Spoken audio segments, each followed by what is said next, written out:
Por Radio Cultura comienza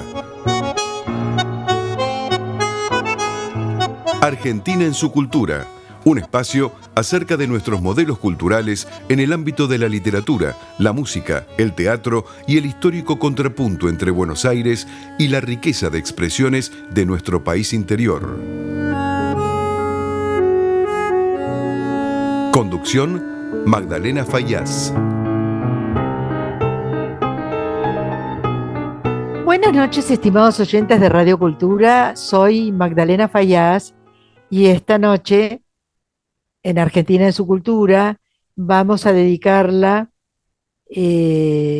nuestro programa a una muestra excepcional que acaba de inaugurarse la semana pasada en el Museo Nacional de Bellas Artes, nuestro Museo Mayor de Arte de la Argentina. Ciencia y fantasía, egiptología y egiptofilia en la Argentina es el título de la fascinante muestra que fue inaugurada el pasado 18 de noviembre en el Bellas Artes. El interés por el antiguo Egipto, que ha cautivado a intelectuales, artistas y científicos argentinos durante más de 2 siglos, se materializa en esta propuesta inédita, magnífica, una muestra antológica que explora la huella egipcia en nuestra cultura nacional y que yo calculo que va a dar mucho que hablar. Además, la muestra va a estar hasta marzo.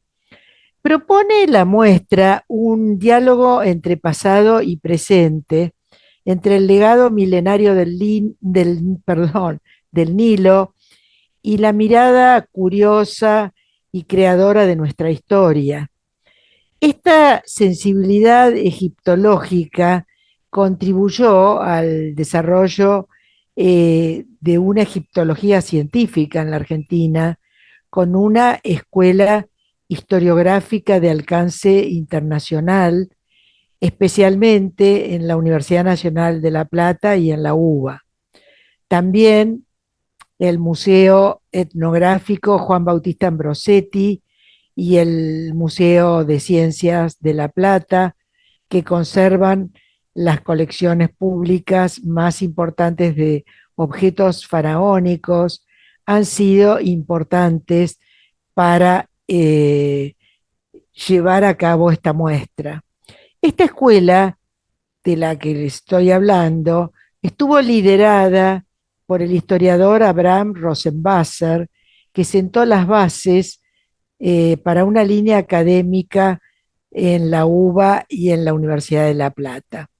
Por otra parte, el documental De la Nubia al Plata, de Ricardo Preve, narra la misión de Rosenwasser entre 1961 y 1963, hace ya muchas décadas. Hay varios niveles en la exhibición.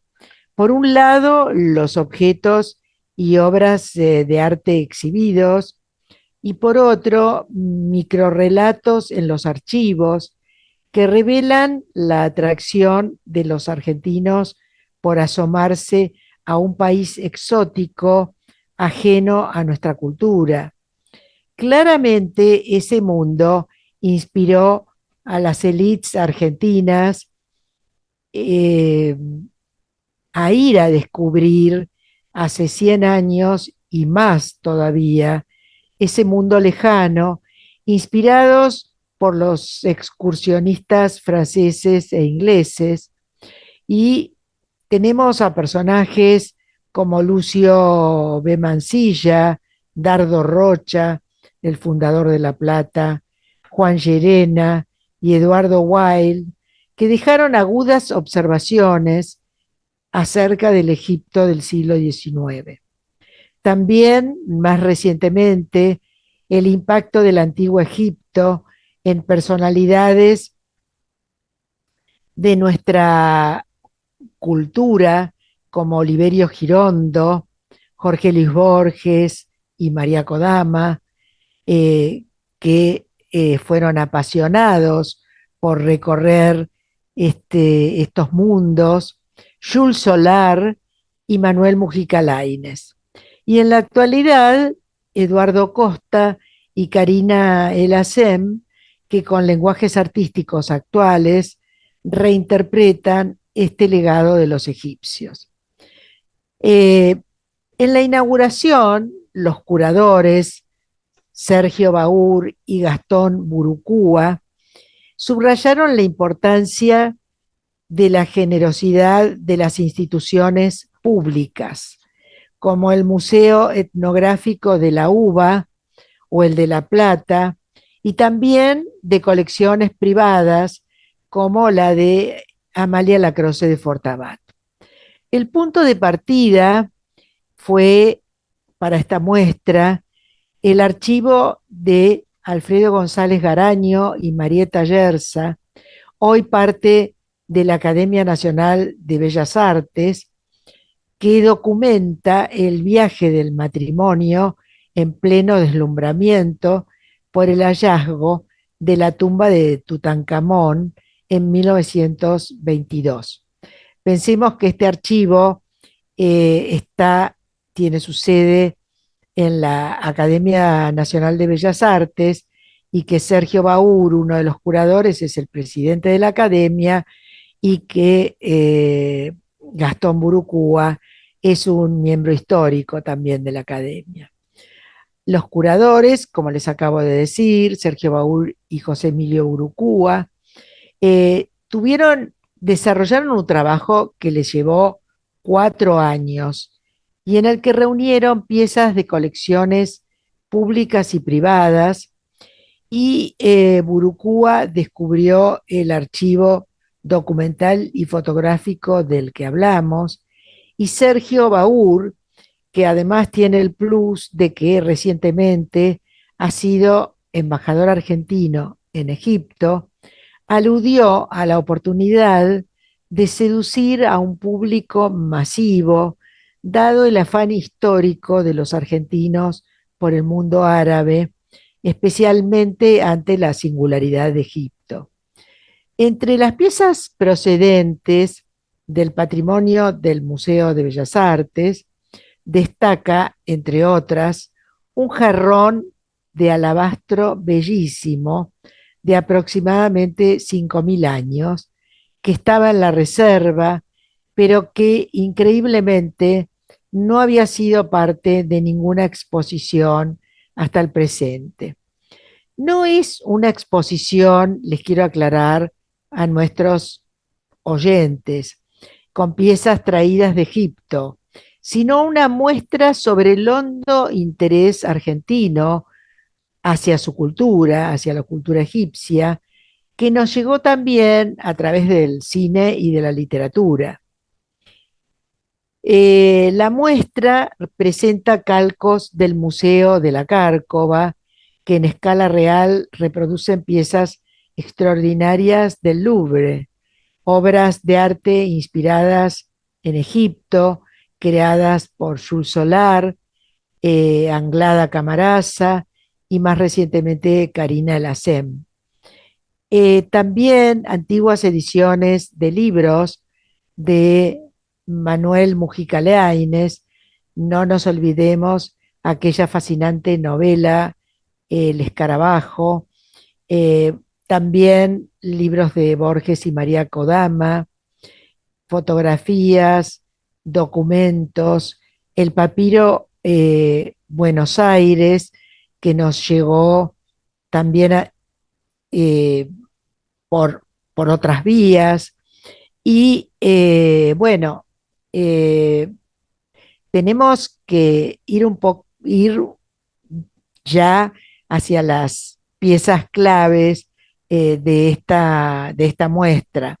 El vaso de alabastro al que ya me referí fue un regalo del gobierno egipcio al presidente Frondizi, quien lo donó al Museo Nacional de Bellas Artes. Hay también, además del papiro Buenos Aires, dos ataúdes, amuletos, joyas, el vaso, el vaso de alabastro que ya les aludí, y tres piezas claves, de las cuales señala Baur que tenemos los calcos en nuestros museos y bibliotecas, como la piedra, perdón, de Rosetta. El original está en el British Museum, nada menos, que pertenece a la Biblioteca de Rosario. También un calco del Zodíaco de Dendera, el original está en el Louvre. Y el busto de Nefertiti en el Neues Museum de Berlín, que yo tuve la gloria de poder conocer en ese museo maravilloso y en la salita especial que en el centro ocupa esa cabeza maravillosa de Nefertiti. Bueno, el recorrido despliega una selección de sarcófagos antiguos, como les dije, papiros, estatuillas, magníficas vitrinas con estatuillas pequeñas, máscaras funerarias, figuras, calcos de esfinges y bustos, vasijas, amuletos y piedras talladas con jeroglíficos, junto a un extenso conjunto documental compuesto por libros, revistas, afiches y fotografías sumamente atractivas y de un gran valor documental. El conjunto de piezas provienen de más de 20 instituciones públicas y privadas. El Museo de Ciencias Naturales de La Plata, la colección Amalia Lacroce de Fortabat, el Museo Jules Solar, el Museo Municipal de Bellas Artes de Tandil, la Academia Nacional de Bellas Artes, el Museo Nacional de Arte Oriental, el Palais de Glace, la Biblioteca Nacional, el Museo Nacional de Arte Decorativo y el Museo de Carcos de la Cárcova.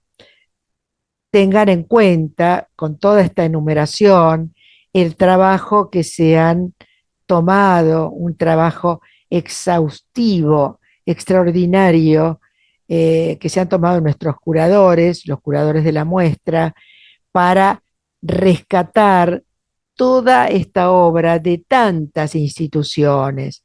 O sea, que realmente esta muestra es un homenaje a la vocación colectiva por parte de los curadores, de la Academia de Bellas Artes y del museo, de rescatar esta cultura que no ha tenido una muestra como esta en la Argentina. Uno de los curadores comentó al embajador de Egipto que el actual director general de la UNESCO, Khaled El-Hani, rescató en una visita a Buenos Aires la legalidad de la tenencia de todas estas piezas. No olvidemos que la historia universal, ¿por qué UNESCO rescata la legalidad de las piezas? La historia universal ha registrado el expolio de la cultura egipcia perpetrado por los países centrales de Europa, que puede constatarse en las colecciones del British Museum, el Louvre y el Neues Museum de Berlín. Países que nunca, tengamos en cuenta, han manifestado la menor voluntad de restitución de esas piezas. Se registra también la influencia de la cultura egipcia en nuestra cultura local, con un ensayo fotográfico de Facundo de Subiría, vinculado a la arquitectura porteña, inspirada en pirámides y obeliscos. Y Andrés Duprat, a quien vamos a entrevistar en unos minutos, rescata la relevancia internacional de la muestra, que coincide con el interés global en el mundo por el legado de la civilización egipcia, con la reciente apertura del impactante Gran Museo Egipcio del Cairo, o con la Expo Egipto Divino en el Metropolitan Museum de Nueva York. Bueno, estamos muy en el mundo, como constatarán, con esta muestra que les recomiendo no perderse. Ahora hago espacio para una pausa musical y nos vamos a encontrar con nuestros invitados. Estamos compartiendo Argentina en su cultura con Magdalena Fayaz. Estimados oyentes, tengo la alegría de recibir en nuestro programa al director del Museo Nacional de Bellas Artes, una especie de segundo hogar que yo tengo desde los 5 años, Andrés Duprat. ¿Qué tal, Andrés? Buenas noches, ¿cómo estás? Hola Magdalena, ¿qué tal? ¿Todo bien por acá? ¿Todo bien? Bueno, tenés una has inaugurado la Niña Bonita de este año, que dura hasta el año que viene. Contanos qué significó para vos como director del museo y como, bueno, como persona del mundo de la cultura, ni que hablar.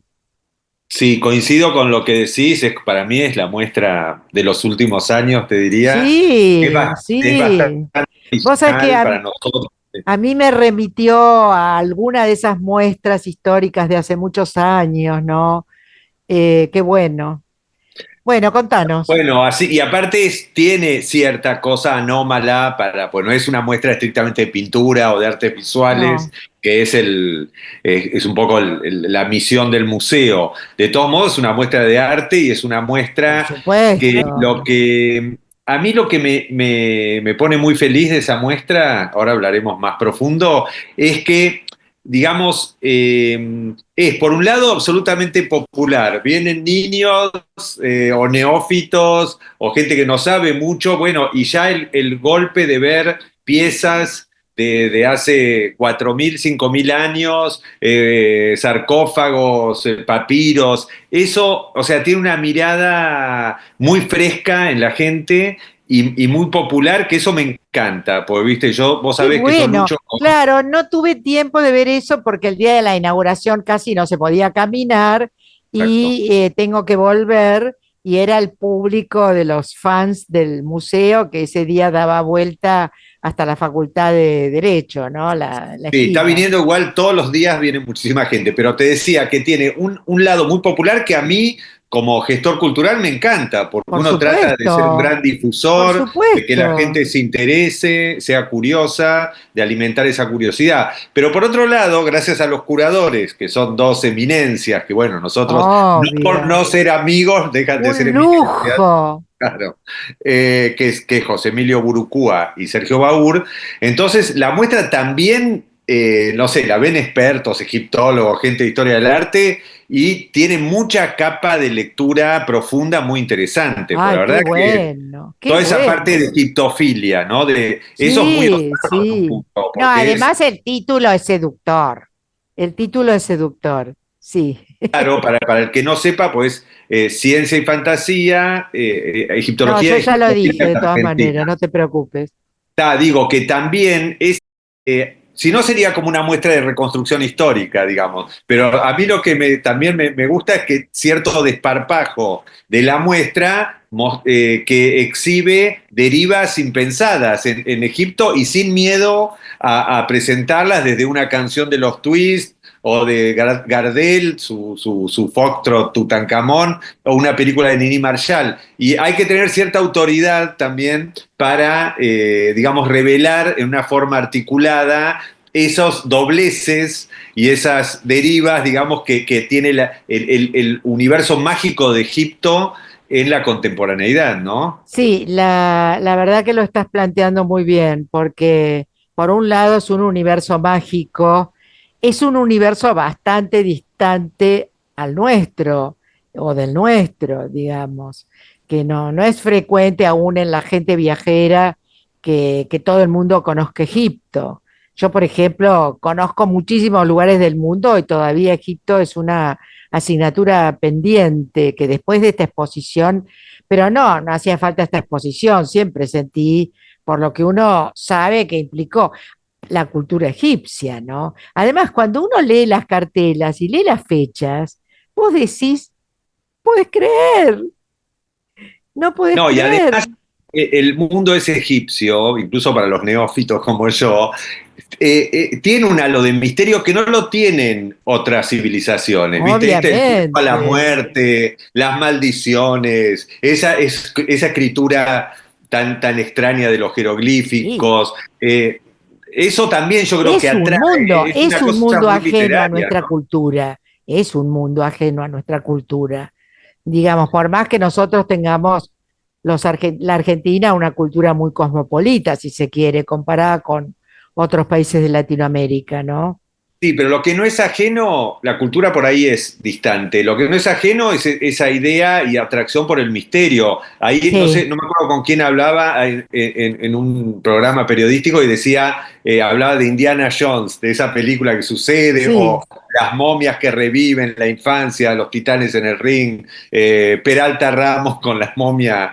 Digo, siempre estuvo vigente, no está visto, de hecho, para mí como algo terminado, como si fuese un hueso de un dinosaurio que no, sí, no, en un no, momento se no, cortó. no es fósil, no Es, es fósil. es algo fósil, La es palabra algo. es esa, no es Y fósil. todavía yo veo incluso en las plataformas hay en forma de documentales nuevos descubrimientos y la pista de Cleopatra y Qué etcétera. fantástico. Eso se mantiene muy vigente. O sea que toca una fibra, me parece, de un imaginario, si querés ficcional, pues nosotros venimos de otra cultura, pero que Obvio. lo hace atractivo. ¿Y cómo surgió el hacer esta muestra que después los curadores me contarán más cómo fueron rescatando todas esas piedras, esas piezas tan valiosas, ¿no? Mira, la muestra empezó de menor a mayor porque hace años que veníamos trabajando y ¿Ah, una cosa que quiero sí? decir, porque fue una casualidad, pero feliz casualidad, es que acaba de inaugurar el museo, el Gran Museo Egipcio en el 1 de noviembre, que después de 20 años de trabajos, y es un museo enorme, y Leí, en el Met hay una muestra también en Nueva sí, York, que se llama Divino Egipto. O sea que terminamos estando como a la vanguardia y a la moda mundial, pero nosotros veníamos con Sergio y José Emilio trabajando hace tiempo y te decía que la muestra fue de menor a mayor, porque en realidad todo nació, te lo van a contar mejor ellos que sí, yo, del acervo fotográfico de González Garaño, que había ido en sí, los años lo 20, sé, después, sí, sí, después de la fiebre de Howard Carter, Tutankamón, y eso fue legado a la Academia de Bellas Artes. Ahora bien, a partir de ahí, como pasa siempre, vos tenés experiencia en eso, lo fuimos pimponeando, cada vez fue creciendo más, hicimos viajes con ellos al Museo de la Plata, a otros lugares, y bueno, el mismo Museo de Bellas Artes tiene piezas, el Museo de Arte Decorativo también. Entonces, nada, fue creciendo hasta hacerse esta muestra que es súper interesante y toca muchos temas. Ese es sí. uno, el origen de la colección de fotografías de González Garañó, pero es uno de los temas. Después fueron apareciendo y fue un trabajo también colectivo, porque hubo unos arqueólogos y egiptólogos que colaboraban con ellos, entonces había hallazgos y no sé, Sergio encontraba en un libro, mirá lo que encontré, y eso iba sumando. Qué bueno poder estimularse recíprocamente, esto de ir a buscar juntos piezas, de ir a encontrar, de que supongo que una cosa les iba llevando a otra, porque realmente en esto evidentemente ha habido un trabajo colectivo de de mucho tiempo y bueno, Andrés, no sé, decime algo para cerrar un poco la entrevista y Bien. poder entrevistarlos a Gastón y a Sergio. Una cosa, reforzando lo que vos decías del Sí, trabajo colectivo, hay que incluir ahí, además de los equipos del museo, porque cuando la vean van a ver, es una muestra bastante compleja de exhibir, pues hay desde claro. una joya pequeña Es hasta una cosa compleja. enorme. Esas Total. vitrinas Y la verdad son. que, como siempre, el equipo del museo dio la medida y además hubo mucha buena onda de todas las instituciones que podrían no haber habido, de todos los directores de los otros museos, de los institutos, todos querían participar. Pensá que son celosos con sus piezas, porque son piezas delicadas y no recibimos ningún no, como Bueno, algún pero desperdicio. es un espacio tan privilegiado el Bellas Artes que, y bueno, y con el respaldo de la Academia Nacional de Bellas Artes, ¿qué más querés? Están, No, eh, sí, estamos felices y nada, decir a la gente que lo visite, que no, no, tiene sí, tiempo mando gente, no solo hasta el eso, sino primero de que mando marzo. gente y van a ver la de Gorrearena de paso. Exacto, el centenario del querido Entonces, Tano. bingo, porque yo lo quise tanto a Gorrearena, ¿no? Yo también, sí, Bueno, gran. Andrés, nos estamos viendo seguro para despedirnos antes de Navidad. Dale. Bueno, un beso ¿Eh? enorme y Te gracias por mando un difundir. abrazo. Igual. Chau, chau. Y Luego. felicitaciones. Hasta las 23 estamos compartiendo Argentina en su cultura con Magdalena Fayaz. Estimados oyentes, tengo la felicidad, diría, de tener en mi programa a un amigo con el que hemos compartido muchísimo, que es el embajador Sergio Baur. Sergio es historiador, actualmente es presidente de la Academia Nacional de Bellas Artes. Hemos compartido mucho del trabajo en Cancillería, hemos viajado a montar muestras en el exterior y es una persona que está perfectamente ubicado en el sitial que ocupa allí en la academia como presidente. Sergio, buenas noches, ¿cómo estás? Hola Magdalena, buenas noches. Muchas gracias nuevamente por convocarme en tu programa, que sabes que siempre es un placer. Sí, sos un invitado permanente a nuestro programa. Bueno, contanos esta aventura que ha salido fantástica, Sergio, porque creo que además con todo el turismo que hay en Buenos Aires, este verano el Museo de Bellas Artes va a estar inusualmente lleno con esta muestra. Contanos cómo empezó, cómo se organizaron. Exactamente. Bueno, esta muestra desde ya que nos está trayendo muchísimas satisfacciones porque yo creo que el mejor resultado que puede tener una exposición es cuando los visitantes acuden a ella y en el primer fin de semana de la muestra hemos tenido en el museo 23.000 visitantes, que es todo un récord. Esta Inédito. muestra es inédito y realmente agradecerle a todo el público por todo ese interés que siempre despiertan cuando hay una manifestación cultural en nuestro país, que es el mejor apoyo que todos podemos recibir, el mejor premio que Sí, podemos obtener de un es la trabajo. devolución de tanto trabajo, ¿no? Absolutamente, y te digo que a mí me encanta ir a la muestra porque tengo mucha devolución, como vos decís, de los visitantes que preguntan, que están interesados, que hacen aportes inteligentes. Yo Bueno, te vi todo el día de la inauguración, que se te acercaba la gente, sí. exacto, Y, porque es como muy participativa, probablemente por lo disruptivo del tema para nuestro país, porque digamos que por nosotros no supuesto, tenemos una tradición en exposiciones no, egiptológicas. no. Bueno, pero hay algo que creo que resulta fascinante, es descubrir que sí la Argentina ha tenido a lo largo de los 2 últimos siglos una presencia interesante en Egipto, ya sea a través de expediciones, ya sea a través de los viajeros y escritores que se acercaron a ese país y lo recrearon en sus propios términos, y también unas colecciones de objetos en nuestros museos públicos y en algunos privados que son muy interesantes y que era insospechado que ese material tan rico constituía parte del patrimonio argentino. Por eso nos pareció que era fundamental el hecho de reunir esos principales objetos en un museo, en una sala, y contar una historia de cuál fue la cooperación de Argentina con Egipto y cómo ese Egipto faraónico y arqueológico se ve reflejado y se ve representado en la Argentina como país muy distante, nos separan miles de kilómetros, nos separan una cantidad de cosas. Entonces, eso yo creo que es digamos, sacarle el velo a toda esa historia y mostrársela a las audiencias de nuestro país. ¿Sabés lo que yo pensaba mientras recorrí la muestra y después cuando estuve leyendo la repercusión que ha tenido?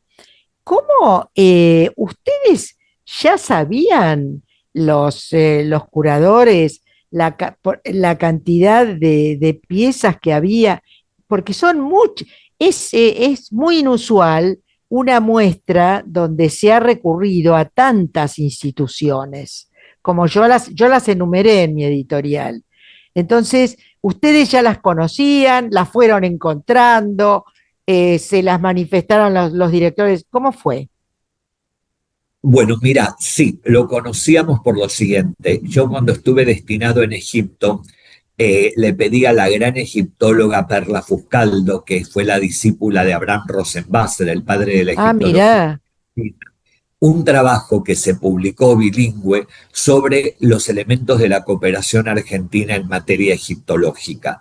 Ahí para mí ese texto fue revelador, porque Perla, que es una eminencia en el tema, Qué ella bien. empezó a describir cómo se habían formado las colecciones de egiptología en el Museo de la Plata, en el Museo Etnográfico, y obviamente cuál había sido la evolución de las expediciones argentinas en campañas arqueológicas a Egipto.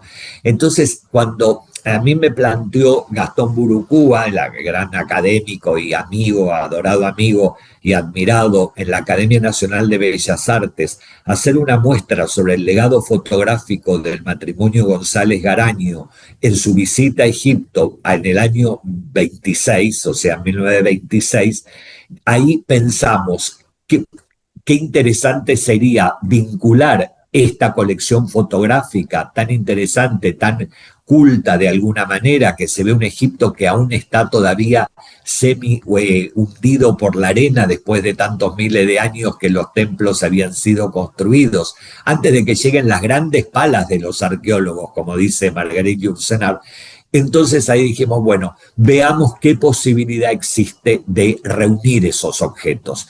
Y ahí yo tengo que destacar la generosidad de las instituciones, Museo de Ciencias Naturales de La Plata, Museo Etnográfico de la Universidad de Buenos Aires, Colección Fortabat, Museo de Calcos de la Cárcova, el Museo de Tandil, la Colección Santa Marina, la Biblioteca de Rosario, la Biblioteca Nacional, la Biblioteca de Filosofía y Letras, porque teníamos que reunir en esa exposición todas aquellas expresiones que de alguna manera vincularon durante los siglos de historia independiente argentina a los intelectuales y no intelectuales argentinos a Egipto.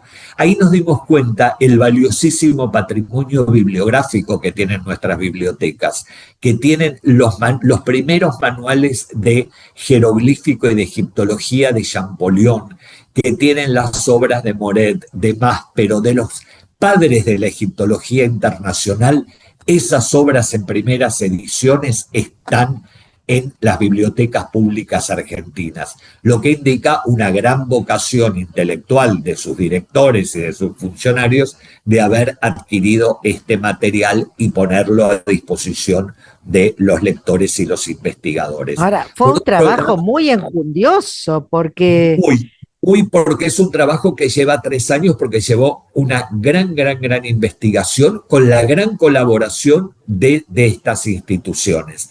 Por ejemplo, estamos exhibiendo como el primer gran objeto, porque es un objeto que tiene que ver prácticamente con la fundación de nuestra patria, un libro que adquirió Manuel Belgrano en su viaje a España, que es la primera historia de Egipto que llegó a la Argentina. Sabemos que Manuel Belgrano después donó toda su biblioteca a la biblioteca pública.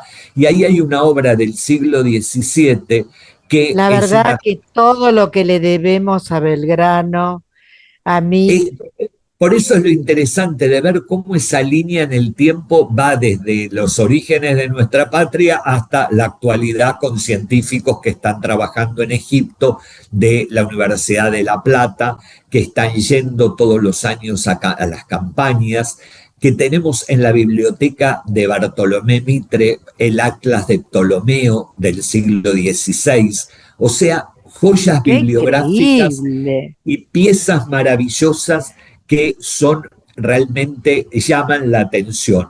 La Argentina, porque nosotros no fuimos una potencia colonial como pudo haber sido Francia, Inglaterra o Alemania o Italia, que ellos, bueno, en sus colecciones todos conocemos, los hayamos Sí, visitado, más vale. simplemente los libros, todas las obras de Egipto que ellos tienen, todas las piezas, miles, el Museo del Louvre tiene El miles de Museo del piezas. Louvre, claro, uno se ha puesto en contacto, yo que no estuve nunca en Egipto, uno conoce esas piezas a través del Louvre, del Exacto. British. Pero ver cómo la Argentina también a través de donaciones, todas las piezas, eso también es muy importante destacar, vos que sos una gran defensora del patrimonio y que has trabajado tu gran parte de tu vida en el tema, dicho eh, por el ex ministro de Antigüedades de Egipto, que hoy va a ser próximamente el director general de la UNESCO, eh, él nos dice lo importante de las colecciones de ustedes que son todas piezas legales, o sea, ustedes tienen la tenencia legal de las piezas, no hay sí, eso piezas en la gente bien. no tiene la dimensión de lo que eso significa, ¿no? Porque el Exacto. tráfico de obras de arte es uno de los, mueve fortunas en el mundo. Pero no, las piezas que están en las colecciones públicas y privadas argentinas son todas de tenencia absolutamente legal y no tienen ningún Claro, requisito. por eso, pero es excepcional Es eso. excepcional. Y ahí encontramos piezas que son fundamentales para la investigación, como un fragmento de papiro, en que es uno de los fragmentos más antiguos de la historia del famoso Sinué, que después fue recreado por Mika Baltari, por el escritor finlandés Baltari. Y bueno, ahí tenemos un fragmento de ese papiro que es un objeto de interés internacional. Ya Rosenbasser en los años 30 había publicado en un anuario de Londres, en la Asociación Egiptológica de Londres, la traducción de ese papiro. También contamos con un objeto que yo creo que también es muy simbólico para lo que es la historia de las relaciones internacionales del país, que es una vasija de alabastro de las primeras dinastías Sí, eso egipcias sí, del imperio antiguo, que el presidente Nasser se lo regaló al presidente Frondizi en los años Frondizi. 60, y Frondizi se lo ofreció a Romero Brest, que era el director del Bellas Artes, para que conformara parte de la colección del museo. O Claro, sea, pero por ejemplo, nunca se había exhibido esa nunca se había vasija. exhibido. Y esta exposición dio la posibilidad de eso, de exhibir objetos que probablemente por su fragilidad, por su historia, por su antigüedad, no pueden estar permanentemente exhibidos, pero que esta exposición los agrupa, los une, les hace una narrativa y un discurso en donde nosotros vemos desde esos objetos absolutamente maravillosos de miles de años de antigüedad, con libros, por ejemplo, que demuestran también el interés que la literatura argentina tuvo sobre Egipto. Borges, por ejemplo, nunca le dedicó un cuento o un ensayo a Egipto, pero a lo largo de su obra, si uno escaneara toda la obra No, de Borges, sí, pero hay muchísimas en el referencias. fondo de la obra de Borges está Egipto. Y Está ni que Egipto, hablar por ejemplo, de sus reportajes y bueno, y además que el principal cuento de Borges, que justamente es un aniversario en esta oportunidad, que hay una exposición en la Biblioteca Nacional, su cuento El Aleph, uno de los párrafos de este maravilloso claro, se refiere a la mezquita de Amr que Borges enuncia en el cuento. Está Manuel Mujica Lainez con su maravillosa novela El Escarabajo. Ay, sí, sí. El Escarabajo, además, Manuel Mujica Lainez lo consultó a Abraham Rosenbasser, que dijimos el padre de la egiptología, para tener un asesoramiento científico sobre el antiguo Egipto y volcarlo a la novela. Alberto Laiseca también escribió una novela sobre el antiguo Egipto. Y Oliverio Girondo, el gran poeta de las vanguardias, que viajó a Egipto en los años 20, le hizo un poema maravilloso dedicado al Nilo. O sea que vemos cómo de alguna manera u otra también las artes visuales, como Jules Solar, con esa afición que tenía al esoterismo, a las religiones antiguas, muchas de sus obras están vinculadas a la iconografía de las pirámides, de las esfinges. En su tarot, el maravilloso tarot creado por Jules, Sergio, sos una especie de manantial de sabiduría egipcia, pero te voy a tener que interrumpir porque si no el pobre Gastón Burucúa se quedó sin minutos, ya creo. No, va a ser, me parece. Gracias, Magdalena, por ayudarnos. No, nos estamos viendo, ¿eh? Y bueno, nos vemos, mil gracias, me encanta. Y fiestas a toda la audiencia. Dale, un abrazo, Sergio, cariño. Gracias, chao, hasta luego. Chao.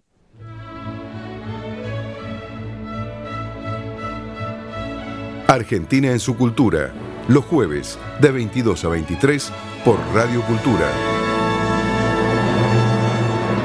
Estimados oyentes, tengo la alegría de recibir en nuestro programa a un amigo al que valoro muchísimo por sus talentos y su calidad humana, como es José Emilio, más conocido como Gastón Burucúa, historiador del arte de la UBA y miembro de la Academia Nacional de Bellas Artes. ¿Cómo estás? ¿Qué tal, Magdalena? ¿Cómo andas, Gastón? ¿Bien? Ando bien, sí, ando bien. ¿Y vos? Bueno, ya nos cruzamos hoy, eso, qué increíble que nos hayamos encontrado una hora antes de grabar el programa. Sí. Bueno, nos falta tu visión de cómo fue esta patriada magnífica que se han mandado gente tan talentosa como vos y Sergio, y todo el tiempo que les debe haber llevado. Contanos cómo se originó. ¿Cómo no? Esto nos llevó unos 3 años aproximadamente, que sí ha sido un largo trabajo. Ahora, el punto de partida es antiguo, porque ya Héctor Esquenone... Héctor Esquenone, cuando lo nombraste el otro día, tuve la felicidad de conocerlo. Claro, un hombre absolutamente excepcional. Sí, y de referencia permanente. Fue profesor allá en Filo también él, y bueno, mi profesor, y yo fui su ayudante,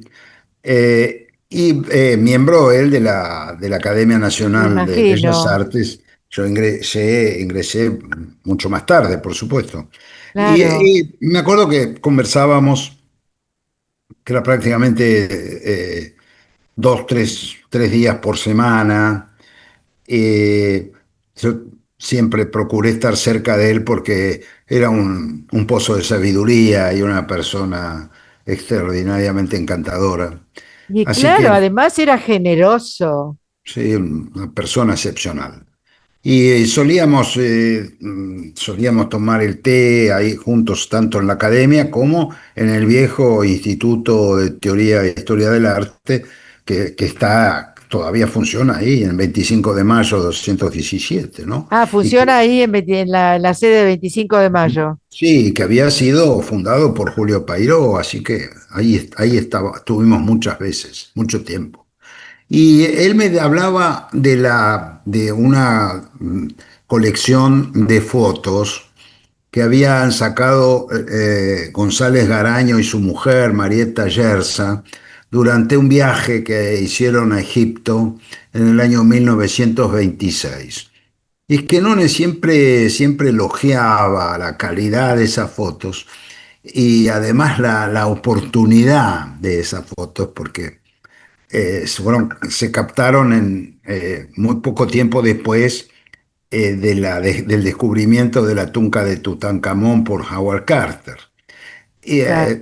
hasta cierto punto yo diría que el viaje que ellos organizan, los González Garaño organizan para ir a visitar Egipto, está marcado por esa... Claro, porque ese hallazgo había sido en 1922, si no me equivoco, ¿no? Exactamente. Y fue como un relámpago eso, y resucitó el gran entusiasmo que Egipto tuvo siempre en Occidente, ¿no? Pero acá podríamos Exacto. decir que se cargó de vigor y hubo un gran interés en visitar Egipto y bueno, quienes pudieron hacerlo lo hicieron prácticamente a los 2 años del descubrimiento ya aumentó enormemente el turismo de aquella época en Egipto y procuró ser un turismo muy ilustrado, ¿no? Y en el Sin caso de los duda. González Garaño fue, digamos, de una altura cómo se programó y cómo se llevó a cabo, que fue realmente excepcional, porque los González Garaño eran muy amigos de Le Breton, Tomás Le Ah, Breton, de el Tomás Le diplomático. Breton. Claro, el diplomático argentino, con quien hicieron el viaje con Le Breton. Y Le Breton Mirá, era amigo de Carter, qué cosa increíble, ¿no? Y Carter, algunas cosas, algunos regalos que le hizo Carter a Le Breton, pequeños sí. objetos de la tumba de Tutankamón, Le Breton los donó al Museo Etnográfico de la Ciudad de Buenos Contale Aires. a nuestra audiencia quién era Carter o quién fue Carter. Carter fue el que descubrió la tumba de Claro, Tutankamón, ¿no? Bueno, se dio cuenta de que nunca había sido violada, y bueno, se encontró el tesoro de ese faraón que era muy joven y murió muy joven, en muy realidad. joven, ¿no? En realidad no fue uno de los grandes faraones No, de Egipto, pero de los grandes faraones, las tumbas habían sido todas violentadas y saqueadas, ¿sí? De este sí, muchacho que reinó muy poco, y murió cuando no tenía ni 20 años, fue el destino que hizo que quedara solo esa tumba real, inviolada, ¿no? De la dinastía 18. Así que ahí se encontró esas maravillas que nosotros podemos ver hoy en el Museo del Cairo y que en muchas ocasiones han sido prestadas a exposiciones hechas fuera de Egipto. Pero bueno, imaginémonos lo que puede haber sido la tumba de Amenofis III, por ejemplo, el momento en que Egipto había alcanzado su mayor expansión territorial, o la tumba de Ramsés II, debe haber sido algo increíble, 20 veces o incluso más de lo que se vio, de lo que se pudo ver en la tumba de Tutankamón. Así que eso realmente llenó de entusiasmo a la egiptología y a la que nosotros llamamos egiptofilia, es decir, el amor, el interés por Egipto, ¿no? sí, Y me ahí, encantó, en me encantó el concepto de egiptofilia porque es real. esas, y siempre es muy viejo esa emoción, podríamos decir, ¿no? Es muy antigua, pero claro, ahí a partir del siglo XIX, buena parte de ese entusiasmo egiptofílico se convirtió finalmente en ciencia, en un saber Claro. sistemático, y en la egiptología. Y eso en la Argentina en particular nos pareció a Sergio Baur y a mí que eso era algo para rescatar, para estudiar, para explorar, ver qué huellas y qué objetos había dejado el tránsito de la egiptofilia, la egiptología en nuestro país. Porque No, nuestro país ha destacado entre los países de América Latina por hacer grandes contribuciones a la egiptología a partir de 1940, Claro, a partir 1950. de la investigación, claro. Entonces, Ah, no, realmente en la Argentina hay una escuela egiptológica, ¿no? Que tiene, está todavía en movimiento y es muy dinámica. Se están llevando a cabo en este momento expediciones en Egipto, argentinas, de los herederos de la egiptología nacida acá en la Argentina en los años 40, sobre todo por el magisterio de un hombre insigne que fue el profesor Abraham Rosenwasser, ¿no? Rosenbasser. Sí, que Ahora, después, fíjate que ustedes han rescatado algo que no estaba en el imaginario colectivo, porque yo que trajino museos desde jovencita, yo no recuerdo una exposición de esta envergadura. bueno, claro, ahí está la sorpresa, ¿no? Nosotros Eso. rastreamos cada una de las piezas que existen, son muchas, en museos y colecciones privadas argentinas, y a partir de el estudio de esas piezas, de cómo habían llegado, de cómo se las había restaurado, quién y cómo se las había estudiado, el conocimiento que de esas piezas empezó a producirse aquí para propagarse y convertir que todo ese patrimonio sea también conocido por las grandes corrientes de la egiptología. Y con eso también mostrar la robustez que la egiptología ha adquirido en la Argentina, sobre todo a partir de los de Rosenwasser y de sus discípulos directos, ¿no? Empezando por Perla Fuscaldo, que ha sido una Sí, gran sí, profesora Sergio nos contó y gran también. egiptóloga, ¿no? Una gran egiptóloga. Y Decime, luego, y para ir ya cerrando, porque sí. los minutos son tiranos y ya me quedé casi sin minutos. Eh, ¿Cuáles son las piezas que vos crees o que has notado que la gente, porque más gente que no es particularmente gente vinculada a lo cultural, gente que puede, in- inquieta, que le interesa, eh, eh, en esta muestra tan rica, que hay que verla más de una vez, Sí, más de una mira, yo vez. destacaría dos cosas que para Sí, mí son las dos joyas de la muestra. Una es el llamado Papiro Buenos Aires, sí. que se encontraba en el Museo Etnográfico y que estudió ya Rosenwasser en los años 30.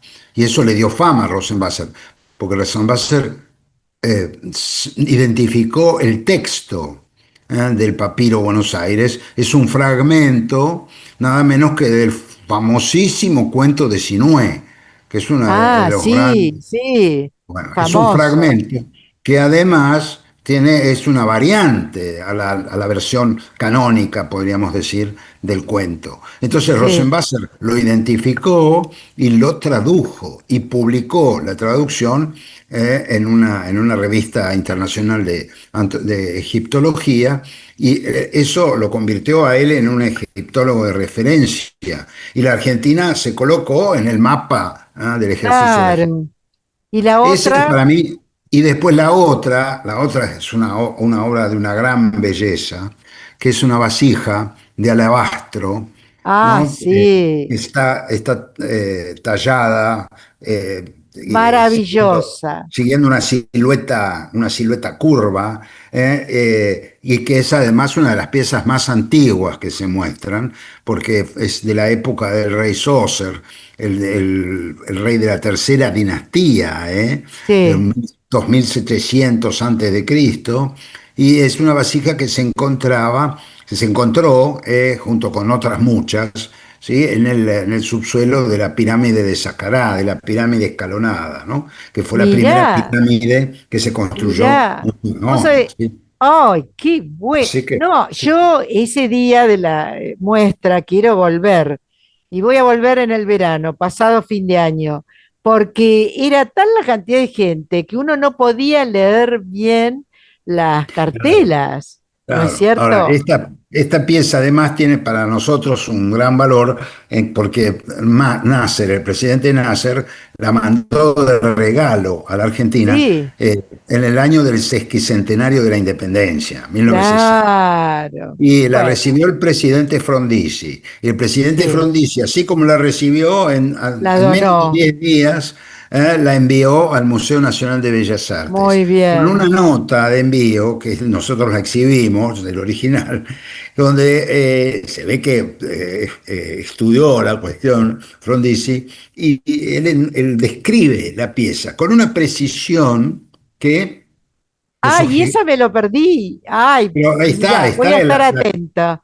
La la de la carta de carta, la nota de Frondizi Frondizi. a Romero Brest, que era el director del Ahora, museo. ¿qué personalidades estás citando, Sí, eh? sí, claro, por supuesto. Estamos Sí. haciendo memoria de un país que hay que actualizar cuando muchos denostan a la Argentina o como esa gente que va al exterior y habla mal de nosotros, ¿no? Qué Pero ahí vos tesoro. ves, está la carta de Frondizi, eso Bueno, teníamos que mostrarlo, ¿no? Y bueno, el vaso es de una belleza, belleza. sí, es, Bueno, te tengo que despedir, agradecer bueno, muchísimo gracias, y por seguiremos la en cualquier entrevista. momento en ¿Cómo no? ¿Cómo contacto. no? Con Un mucho abrazo gusto. fuerte. Gracias, Chao, Magdalena. Gastón. Hasta luego. Chao. Hasta luego. Estimados oyentes, espero que este programa, con gente tan erudita, que nos ha iluminado tanto acerca de la cultura egipcia, los induzca a visitar el Museo de Bellas Artes para pasar una tarde fantástica. Enriquecerse se llama eso. No me queda más que despedirme de ustedes, desearles una muy buena semana y nos estaremos encontrando el próximo jueves. Argentina en su cultura, con Magdalena Faíaz, todos los jueves de 22 a 23 por Radio Cultura.